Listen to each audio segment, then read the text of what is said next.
tava pensando, se eu tentasse juntar as minhas reservas, será que eu conseguia, tipo, abrir uma offshore pra mim também?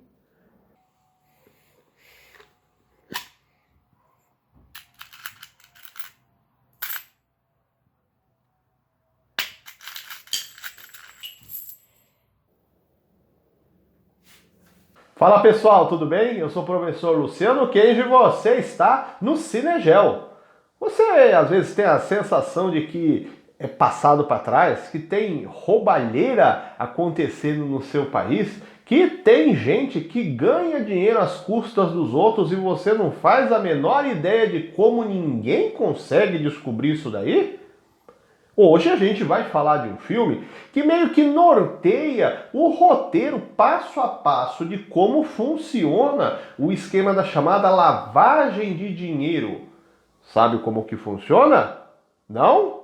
Então confere aqui comigo.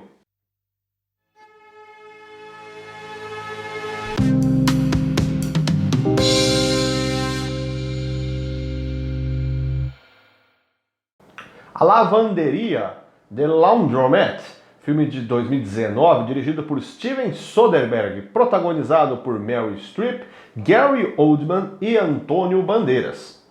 O filme inicia contando o drama de Ellen, uma senhora que ficou viúva após um passeio de barco no Lago George, nos Estados Unidos, terminar em tragédia, quando uma ondulação da água pegou o condutor do barco desprevenido e acabou virando a embarcação.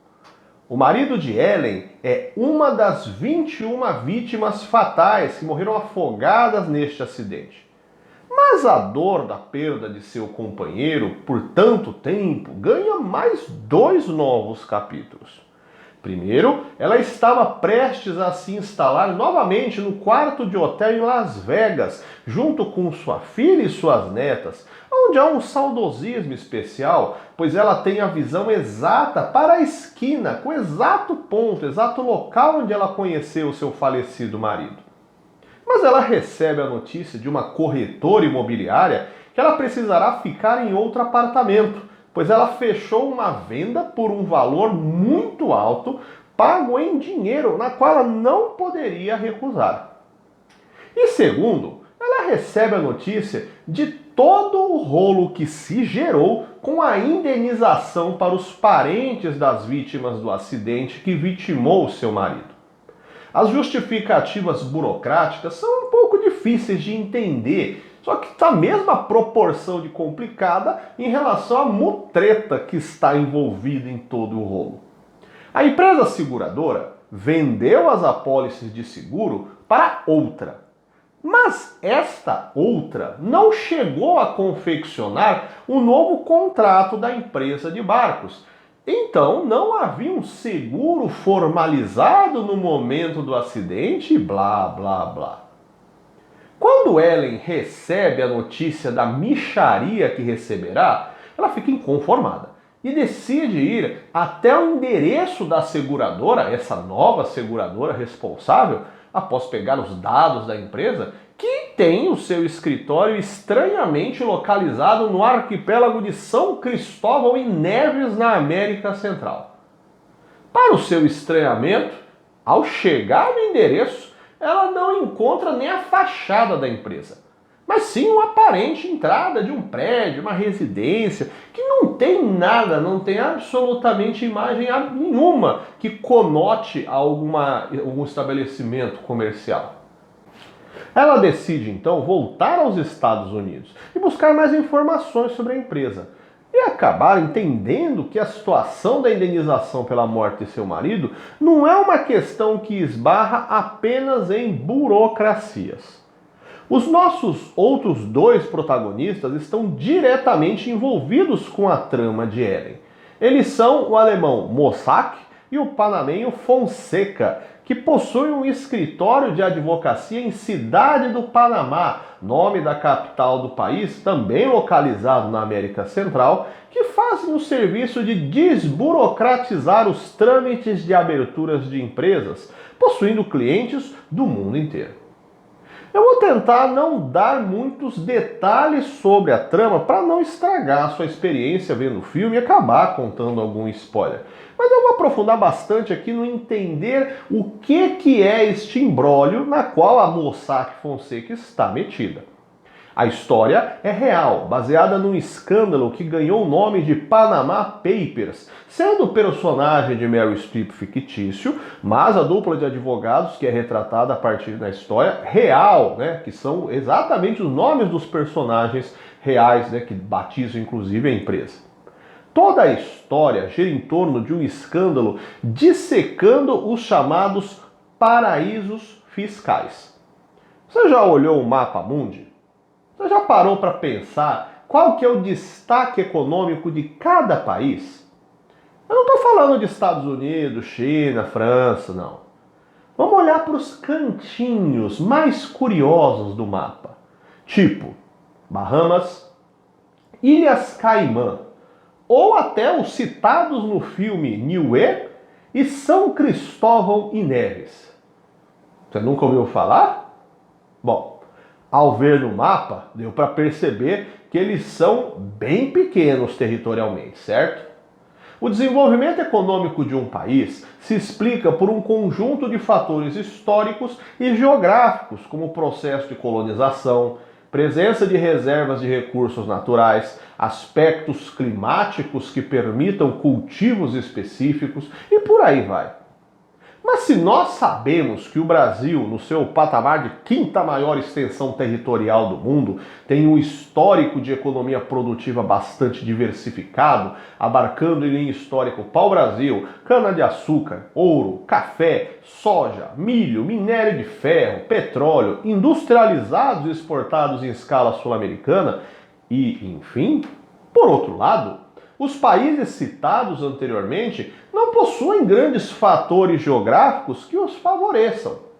São territórios pequenos, alguns afastados dos grandes centros econômicos, de acesso naval longo, com ausência de recursos minerais, potencial industrial que deixa muito a desejar. Alguns ainda têm atrativos turísticos, mas aí o que eles fazem para conseguir se virar economicamente? Tornam-se paraísos fiscais. O que é isso? Você está perguntando, né? Bom, paraísos fiscais são países onde há incentivo à desburocratização e regramento sobre a circulação de dinheiro em contas bancárias ou para a abertura de empresas em geral. A empresa de seguros era sediada em São Cristóvão e Neves, com o seu registro de pessoa jurídica, tudo certinho. Mas a empresa está aberta, mas ela não atua em questão dos seguros. Ela foi aberta para esquema de lavagem de dinheiro. Esse termo foi utilizado pela primeira vez nos Estados Unidos como uma metáfora de se lavar o dinheiro sujo, ou seja, obtido de alguma forma ilícita. Atividades ilegais de diversas naturezas existem e movimentam muito dinheiro aqui no Brasil e no mundo todo. Assim como os próprios personagens da Mossack Fonseca no filme dizem, há dinheiro de todo tipo de procedência. Tem dinheiro obtido por corrupção, por venda de armas, venda de drogas, tráfico de órgãos, rede de prostituição ilegal, adulta e até rede de prostituição infantil. As pessoas que chefiam estes esquemas ganham muito dinheiro e vivem em conforto e luxo, com carro, casa, eletrônico, tudo de primeira. Mas você conhece o tal do imposto de renda?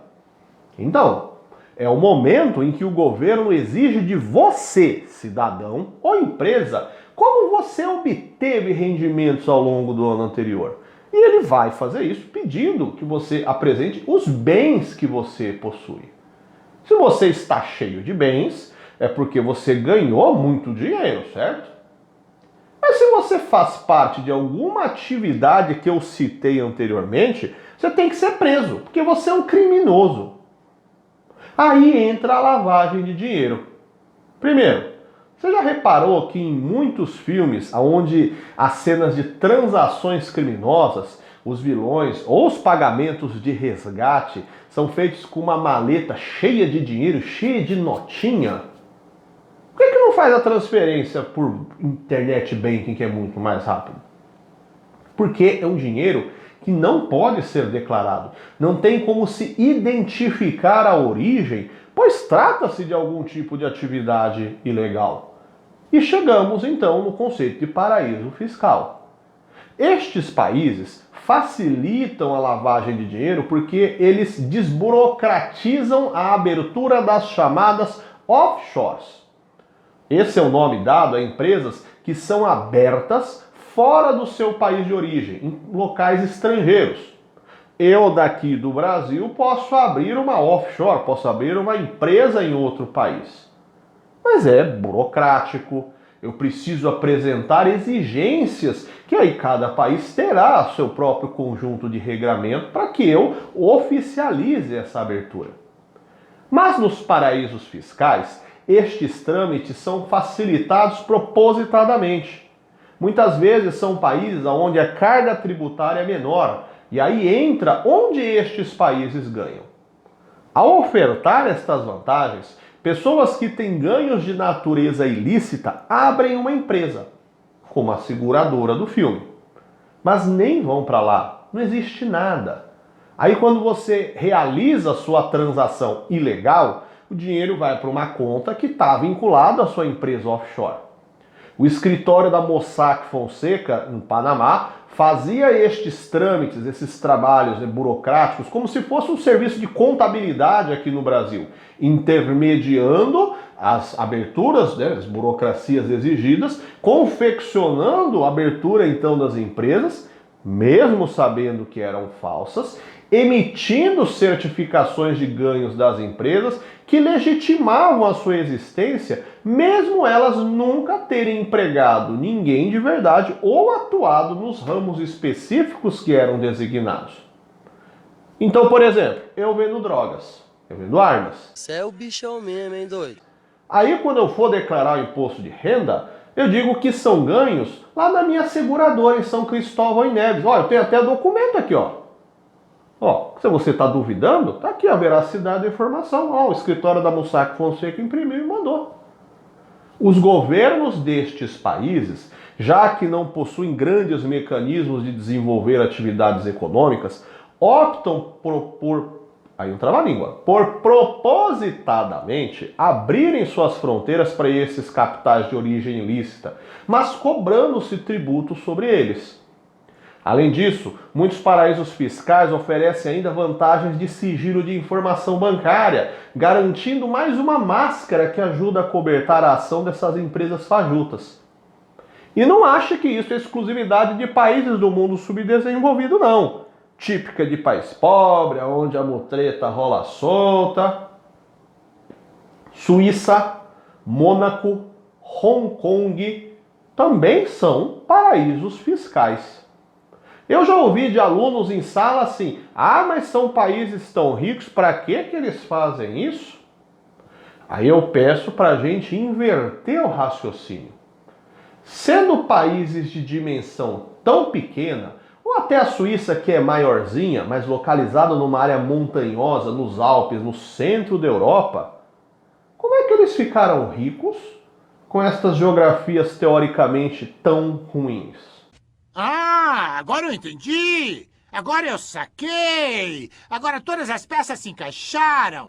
Panama Papers é o apelido dado ao escândalo da Mossack Fonseca que originou a descoberta de nomes de personalidades do mundo todo que tinham offshores abertas através da empresa e com suporte burocrático dela.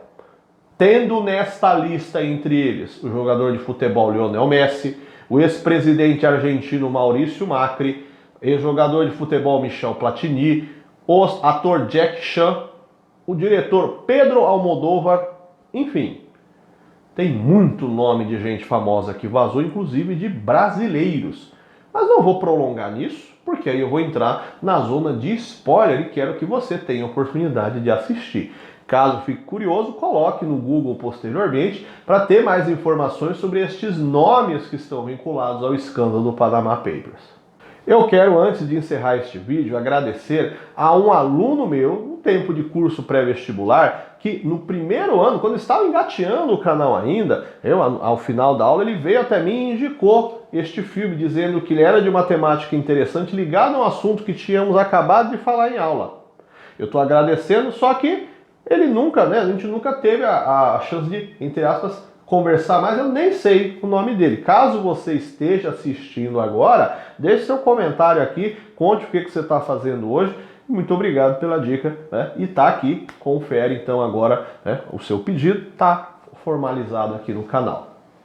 Você já conhecia este vídeo? Você conhecia esse filme? Você sabia o que é o esquema de paraíso fiscal? Como funciona a lavagem de dinheiro? Deixe seus comentários aqui embaixo.